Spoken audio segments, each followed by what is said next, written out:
Bible says, Psalm 37, verse 20, but the wicked shall do what? Perish. And the enemies of the Lord, like the splendor of the meadows, shall what? Vanish. Into smoke they shall what? Vanish away. Isn't the Bible plain, everybody? Amen. The wicked are destroyed. Totally. Now, what does the Bible mean when it uses expressions like everlasting destruction or eternal fire? Somebody said, Pastor Mark, you read some passages in the Bible, but there are passages that say everlasting destruction or eternal fire. Let's look at them. What does it mean, eternal, when it uses in the Bible? You know, it's talking about the sacrifice of Christ on the cross. And I want to look at the use of the word eternal. Not with the blood of goats and calves. That's Jesus' blood was shed for us. We're not redeemed by the blood of goats and calves.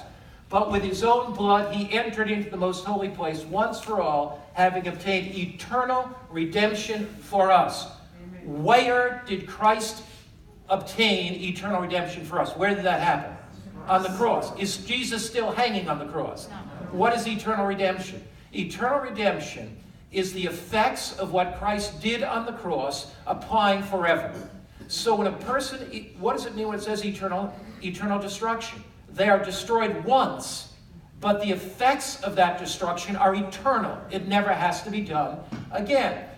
Look, Hebrews 6:2, of the doctrine of baptisms, of the laying on of hands, of resurrection of the dead, and of eternal judgment.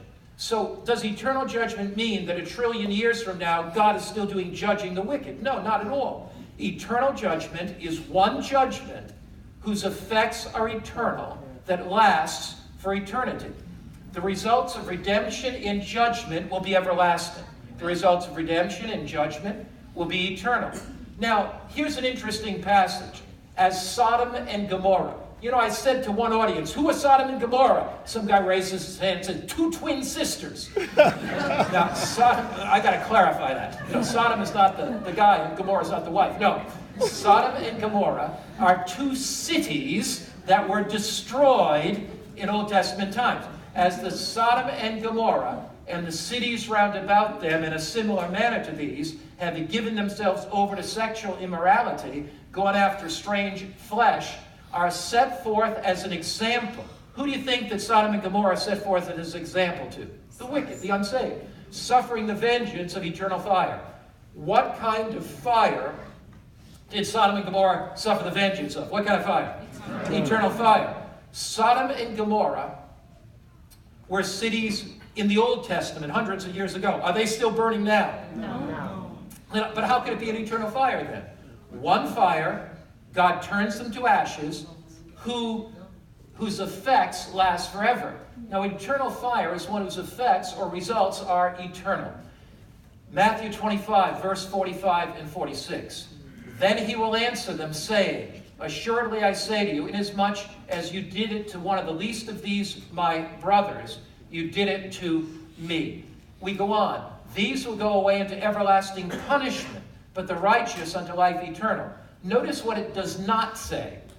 It does not say everlasting punishing. Everlasting punishing would be a continual state of punishment. It's everlasting punishment. They're consumed. The results of that punishment are forever. Everlasting punishment is not everlasting punishing. They're destroyed. They're gone forever. Now, Philippians 3, verse 18 and 19 says that they are the enemies of Christ. This is the wicked. They're enemies of the cross of Christ, whose end is destruction. Now, this word destruction in the original text is an amazing word. The Greek word for destruction, remember the Old Testament is written in what language? Hebrew. What's the New Testament written in? Greek. Okay, the Greek word for destruction is one of the strongest words in the entire Bible. It means to be utterly consumed or totally, absolutely destroyed. Matthew 7, verse 13 says, for wide is the gate and broad is the way that leads to what? Destruction. What is that Greek word for destruction? Total, absolute annihilation is that word. So what is the fate of the wicked according to the Bible? Let's look at text after text. First, the wicked will die. Romans 6, verse 23. Death is the absence of life. So it's not suffering for all eternity. Secondly, the wicked will perish. The Bible says, Luke 13, verse 3, they won't exist. Thirdly, the Bible says the wicked will be burned up. Malachi 4, verse 1. The Bible says the wicked will be utterly consumed. Psalm 37, verse 20. The Bible says the wicked will be turned into ashes. We looked at that, Malachi 4, verse 3. The Bible says the wicked will be, though they had not been. That's an amazing text, Obadiah, verse 16. The wicked are like they had not been. They're burned up, they're consumed, they no longer exist. A loving God looks upon the destruction of this world with tears in his eyes. In fact, the prophet Isaiah calls the destruction of the wicked God's strange act. And Jesus is crying out, how can I let you go? I loved you so much. I sent my spirit to your heart and mind. All I wanted was to save you, but you kept turning your back on me. You kept rebelling against me. The heart of God is broken over everybody that's lost.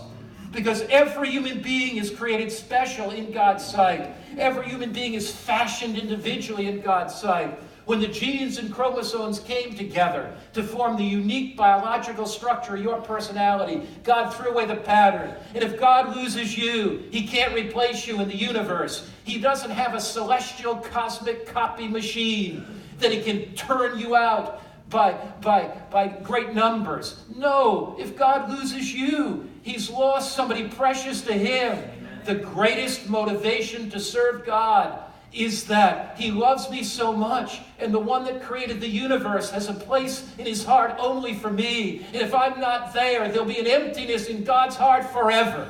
And once you understand that, you say, God, all I want to do is serve you. God, if you love me that much, that's what I want.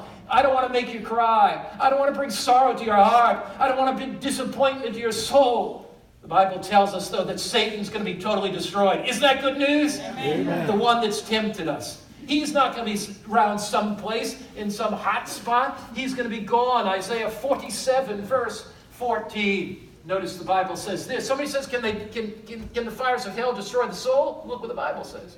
Matthew 10, verse 28. Do not fear those who kill the body, but cannot what? Kill the soul. And it goes on. But rather fear him who's able to destroy. Now remember the word destroy. Annihilate, totally destroy both soul and body in hell. So hell is so hot that it destroys both soul and what? Body in hell. So the destruction of the wicked is total, absolute. Now what about the biblical expression unquenchable fire? What about that expression that the Bible uses, that the fire of hell is unquenchable? Let's look at it. Mark chapter 9, verse 44. If your hand causes you to sin, cut it off. It's an illustration Jesus is using, saying it's better for you to enter into life maimed. He's not telling people literally. He's saying if your hand offends you, then deal with that thing that has caused that offense through your hand, rather than having two hands to go into hell, into the fire that shall never be quenched. Somebody says, there it is, there's the text. It is there. We got to see what it means. Where their worm does not die. Notice it doesn't say the soul dies, it says and the fire is not quenched. So there's a contrast between the worm that does not die and the fire that is not quenched. What does that mean, an unquenchable fire? An unquenchable fire is one that no human hand can ever put out. Sometimes there'll be a building burning, and you read the headlines in the newspaper. The fire trucks came, but it was an unquenchable fire. An unquenchable fire in the Bible is one that cannot be put out until it's completely burnt itself out. Jeremiah 17, verse 27 explains that. Look, then I will kindle a fire in its gates. This is Jerusalem. Jerusalem was destroyed first by the Babylonian forces under Nebuchadnezzar. Then later, it was destroyed by Titus and the Roman armies.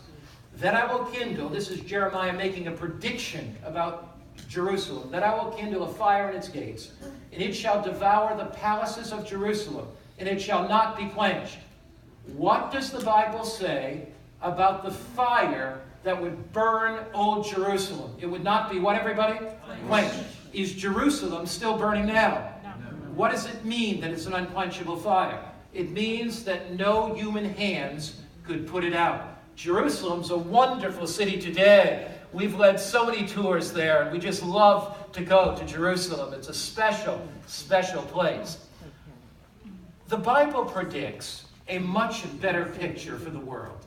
It talks about a complete restoration, that just as God carpeted the earth with living green, and just as babbling brooks flowed through the land. And just as the birds sang their happy songs, and just as love and peace held hands and danced through the land together, God is going to completely restore. There will be no sin. There will be no Satan. There will be no fires of hell. But somebody said, there's only a couple more things